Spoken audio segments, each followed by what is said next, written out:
Welcome back. You're watching Signature Television, and because it's the weekend, we're going to touch a little bit on health. Yes, health, and specifically narrowing that to diabetes and your sugar level.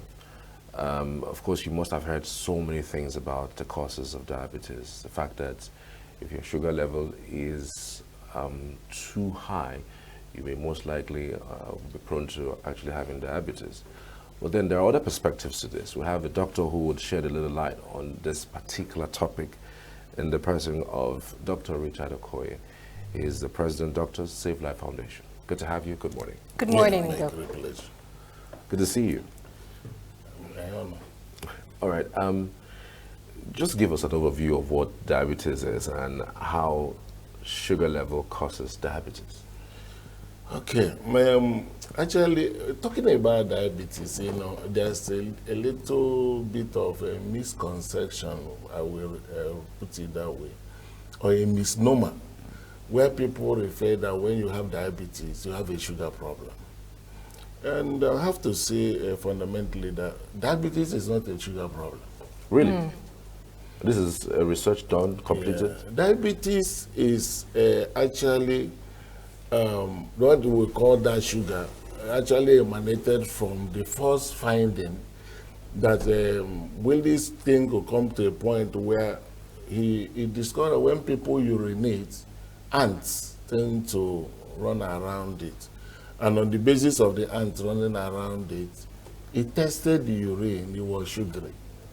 So on that very accord, they came up with the name diabetes mellitus. Diabetes means frequency urination, diabetes, frequent urination. But now, mellitus connotes honey, all right, mellitus. So he's talking about there is excessive urination now connecting to sugar, something that is excessive. Nevertheless, when it has to do with the diabetes, diabetes is a problem of insulin. It's an insulin problem. Every part of woman's body needs sugar. In fact, without sugar, you will collapse. As soon as the sugar goes down, and that's why people, even diabetic, when they take certain things, they will have issue. So the body, the brain needs sugar 24/7. And let me expatiate on this fact. I'm not diabetic. I'm not asking anybody to go and take packets of sugar, as it were. Nevertheless, as long as my pancreas is working and I have active insulin produced, even if I take a package of sugar, that will not make me to become diabetic. I know that may become something. No, we're getting what you're saying. Yes. I'm following you. So really. it's all about a regulation problem. Yeah, by the they insulin. come in terms of that metabolic process. There's a particular organ in your body called pancreas, located behind the stomach. This very pancreas produces insulin. And what does that insulin do? Apart from other supportive actions of the body, fundamentally, every cell of the body has a key, a gateway, in order to pick up something. And that gateway, the key to that is held by insulin. Now, when you eat, the food gets digested and absorbed into the body system, and the vessels of the body will carry this food round the body. Every cell of the body, there's a connecting blood vessel. And the cells are by those blood vessels to eat the food by diffusion or osmosis as we are applicable, that they can absorb it. Nevertheless, while this blood is carrying water, carrying food, going around, they will not open it, they will not eat it, except insulin is simultaneously released when you eat, and they will go and open their mouth. Those that are hungry will eat food, those that are thirsty will drink. With what I've established now, when we look at the symptoms or the sequelae complications, you will understand how it goes. Because this is so fundamental for us to establish, for a common man to be able to know, if I have diabetes, what exactly is happening to me and what do I have to do right. So when the insulin is released, you open that mouth of the cell, it will now drink. If it is not there, that's when you now have two types of diabetes.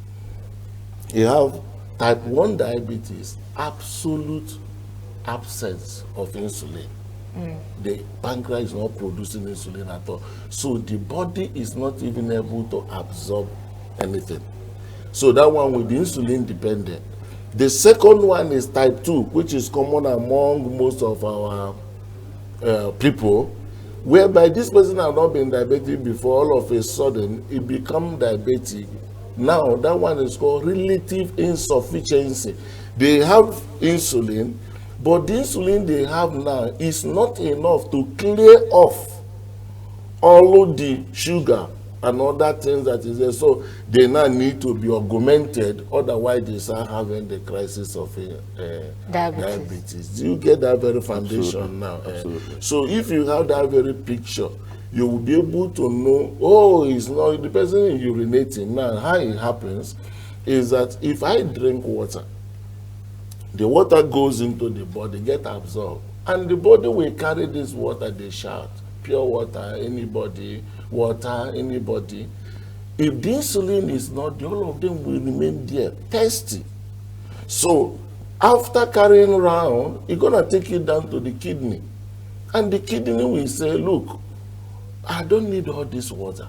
And we start urinating frequently. So that's why that classical 3 P's of diabetes, which is polyuria, polydipsia, and polyphagia, I come to establish. Polyuria is excessive urination, polydipsia is excessive drinking, and polyphagia is excessive eating.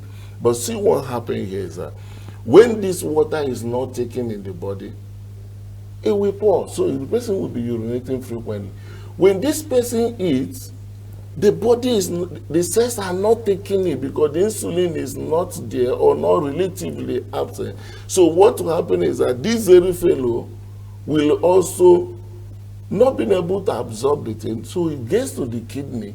The kidney says, I don't need this much of sugar, and will pour. So that's why if you check their now urine, you start seeing sugar that otherwise is supposed to be consumed by the body, but unfortunately not being in the urine. All right, if it has blood also, it will be in excess.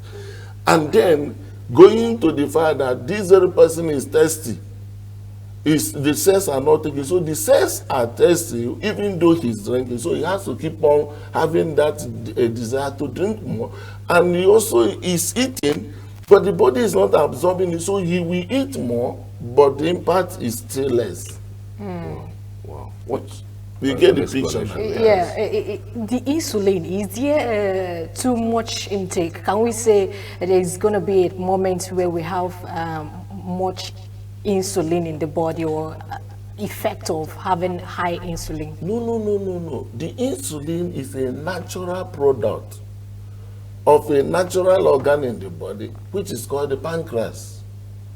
Do you understand? So it's on its own volition. It's not you now saying that you can't eat insulin, but you can support the person with an insulin injection when there is a problem. Do you understand?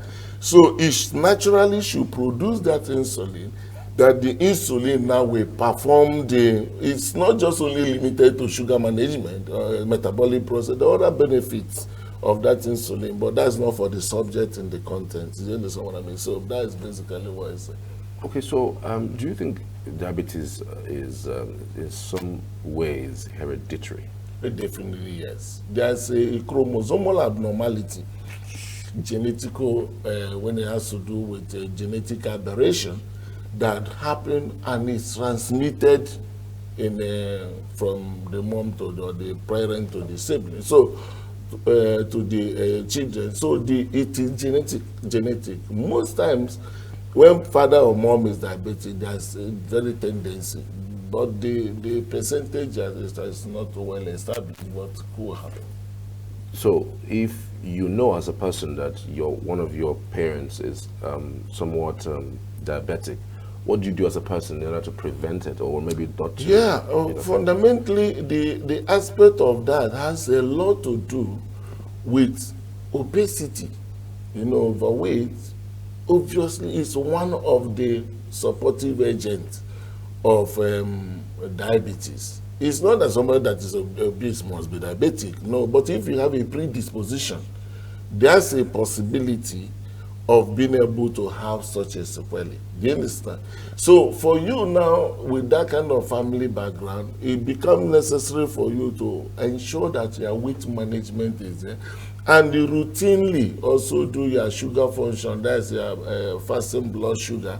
The essence of it is to be able to pick it early, because the complication is what is so horrible that people get to know. And that's why I started it with that very foundation of understanding how it happened. Because if you don't have this basic metabolism, when I say that diabetes causes this, you can say it's not my portion. Do you get that? Yeah. So that's just the thing. So it's something that, you know, so you have to be in position, exercise, check your blood sugar. The other one of hereditary may not be something we say I'm absolutely responsible in the prevention. You understand what I mean? But it's something you can do some basic things, you know, to help you, your eating habits, exercising, and also routine health check to know when the thing manage and deal with it, nip it on the board as early as possible.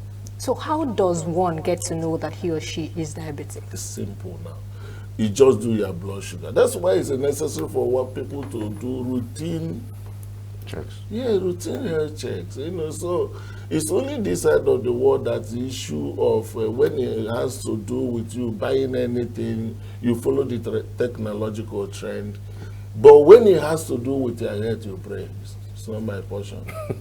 You understand me? Now back to saying that even what I'm saying now, some people say it's so Richard you carry with you. But whatever the issue, the fact remains that it is something that we have to do routinely.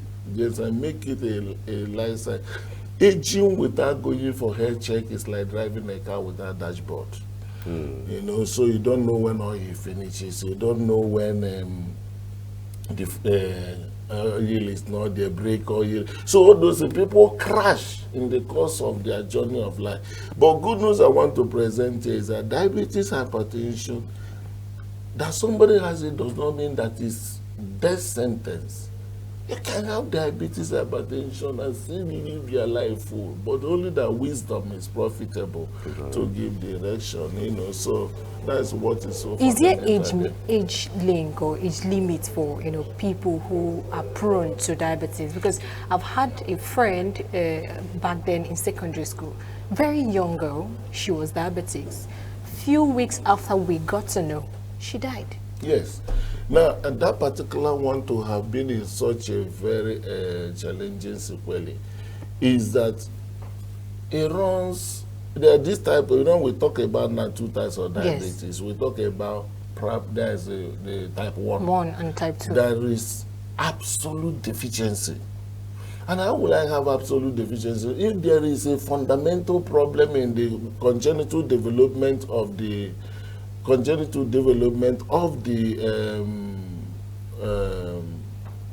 pancreas itself, so insulin won't be produced, all right? Or whatever neonatal problem that affected that very pancreas, it may be malfunction, so early it can take off. Now, if there be something like coup pancreatitis or something like a tumor in that very area, you know, either misbehaving and making it, or there is a surgery for which that very pancreas was taken out, you get an absolute deficiency. You know, so when it has to do with early age, but there are also people that may, because of family background, they start early. To have diabetes. Oh yes, and those people do have a lot of issues because it's going to be a long journey to make, and sometimes they get frustrated, they get into the hands of people who tell them there is one solution, and most of them will just die because of the complication due to neglected attention. How much of carbohydrate intake causes that diabetes? Because you mentioned earlier. No carbohydrate intake. I said that both all of us here in Africa are supposed to have been diabetic based on the amount of food. Yes, I would be eating. So, I would say God forbid to that. So I'm just thinking through, because all of the thinking, all of the thoughts that have been out there is the fact that carbohydrates, the intake of carbohydrates, according to the measure, could affect you. Yeah, absolutely. There's, let's not just go into food, but when the person is diabetic, you begin to think about food regulations and this thing. But for food, if you eat excessively, the worst you can get first is that you get obese. And obesity now can be a predisposing factor to hypertension and all those other things. So, but it is not because of low. Otherwise, our low content, goodness me, all of us will be diabetic from as a growing up. Just announce to you, you're already diabetic before you realize it. But what level of sugar can a human have that would be termed moderate? Because you said that we should relative. have sugar. Yeah. It's relative based on your size. Your size is what makes it, and as a matter of fact, the sugar level is expected to be between 3.3 and 5.5 millimole per liter. All right. So within this axis, it says that your sugar level is normal. When you start going the other way, or 6, 7, maybe you begin to look at, okay, let me check out other distant glycosylated hemoglobins and all that to see the status.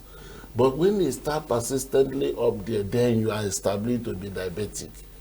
Do you understand me? But it's not based on the amount of calorie or what dates you swallow that will determine that. Though it's your blood level. Your blood has a control by study that is within this houses is a safety. There's this misconceptions, about salt before, but currently they have told people you can begin to consume salt. But I'm just wondering, what was the link between consumption of salt to diabetes? To do with hypertension. Okay. Because of the sodium content, and sodium actually support in terms of the volume. When you take excess salt, it creates a kind of hyperosmolarity. Let me use that, it's a big grammar. Hyperosmolarity means that the concentration on the blood will become more. All right? And by reason of become more, if you put salt here, leave it in the morning, you become a water. Because it will attract the atmospheric water to dilute itself. So when it is in excess in the blood vessel, it will now pull out more water from the surroundings and put more water, and by volume, pressure increase. Okay. Do you understand what I mean? So it's need to be supportive of hypertension, not necessarily sugar. Okay, let's talk about things that, diabetic patients can, stop taking. Because I've had women in the village, they said I have sugar, I should stop taking this and all of that. And you talked about hereditary. So people or someone who knows that in his or her family there is this link of diabetes, I presume that the person would stop taking some things on time before. Yes, the truth of the matter is that when it has to do with male, I just want to make this to be natural us. Otherwise, we will just be reading some, book. You go to Google, you Google a lot of confusion to yourself. So that's why I laid these very fundamentals. The issue of food, now when it has to do with already established diabetes, I said every food you eat, just be mindful of the fact that it can increase your issue of weight first, whether you are diabetic or not diabetic.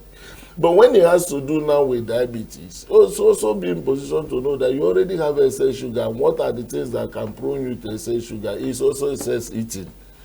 You now start rationing those ones which the dietitian versus the physician should be able to help the person now to be able to maintain what is right. So that, and it is relative. Okay. Your size, his size and my size, when it has to deal with us, we are not going to be treated equally when it has to do with measure of what God don't go say, now this portion be your own portion. The most important thing about this diabetes is the sequelae, the complications, which people get to know as a matter of fact, by reason of that, fundamentals are pushed out in terms of how diabetes occur in terms of insulin and all that. The first thing happening is that when there is no water, food, getting to cells, they will start dying. And for a man, every man with diabetes, that very man has a serious problem. And the serious problem he has is that you're going to get a weak erection. It's the commonest cause of weak erection. Any man that is diabetic is not performing. In fact, it's like just leave it for a while. The person will be, this one is said, the dead among the living. The manhood won't perform again. The reason is, see, as a man, there's a particular set of nerves at the back. There's the columbar vertebrae around that region. Have a conglomeration of nerves that is called parasympathetic nerve system. These nerves stand like NTM mass. So when a man by touch or by any kind of sight gets erotic information, that nerve picks it up and sends it to the brain. The brain will now interpret what is seeing or imagining or touching or whatever, and then release a chemical messenger called cyclic guanosine monophosphate. Don't worry about the big gram. If you want to confuse it, you share the blood of Jesus. So he releases that very chemical messenger. It will now move into the bloodstream connecting to the penis, and the whole blood vessel will open. Blood will rush out, rushing. So it is the blood that brings erection. It's not iron. There's nothing else. That is just the blood that will feed those chambers. All right. Then, if you look at the erected penis, there's a very vessel that is on there. Because of the bone here, it will now lock that very blood vessel, so it will not be able to go back. So after ejaculation, the phosphodiesterase will help you to open, and blood goes in. The thing comes down. You get this now. Now, when a person is diabetic, diabetes or excess sugar causes neuropathy, damage to the nerves. So instantly, when those nerves are damaged, the person will be looking, but it's not connecting. So that's why we see a naked woman is naked white, but it doesn't. The attraction is not. The message is not connecting because the thing that's supposed to give a brain to know, say this in there. You get that? Yeah. Yeah, that's why I asked one of my very funny friend. I said, how is your sexual performance? He said, the network, they cut, they go. I understand it. When the NTM bar can be there. So when that nerve problem is there, you also go further to the nerve there's a optic nerve that if you look, that optic nerve takes the message and brain to tell you what you are saying. When that optic nerve is also come on board, the person will have eye problem. Some of the, just like glaucoma causes blindness, also diabetes causes blindness. Now, going further to the legs, you see this other person that, he said, there is this kind of hotness on my legs. Or sometimes when they match, it seems as if there's sand on the legs and all that, because the nerves are no longer having very grip of a vein. So bizarre kind of engagements will be there. So they feel this kind of numbness. Over the time, it will just touch the leg. No sensation. So that's why you see some of those diabetic people that will have very big wound. They'll be scrubbing the wound. He is not feeling it. Wow. Yes, he's not feeling no pain. Some of them can be walking and their footwear will pull out. They will not know. Wow. But yes, this is a thing that happens very routinely. What I'm talking about now, a number of people are passing through this. So most of my this is more practical. We talk it as it's happening to the person. So this looks like prophetic because some were listening to us. Yes, yes. Yes, that's the direct event that happen when there is that sequelae. And also going forward, because the kidney is now in a very terrible state, invariably, because of being in a terrible state of even itself also, the cells won't get, it will start dying. That's why diabetes is the commonest cause of kidney failure in the entire world. Well, we're actually wrapping up now. Just give us within 1 minute or two, for those who are looking to prevent, diabetes, what activities should they be embarking upon? Exercise, as I earlier mentioned. Exercise, reduce your weight. Go for routine health check. If you're already diabetic, don't bother. Make sure that you take your drug. And one of the things that kill most of them is self-medication. I know the drug doctor used to give to me, so they take it whenever they feel somehow. That is death. Most of them will end up going into coma. No two ways about that. Because of the fact that the time you are taking this drug, your doctor is balancing the drug you are taking vis-a-vis the response you are getting, the organs around. So it's not something you manage on your own. So that's why, as a diabetic person, don't be too smart, because one day in ICU cannot be compared to all those drugs and little consultation fee you are paying to your doctor. All right, let's take it.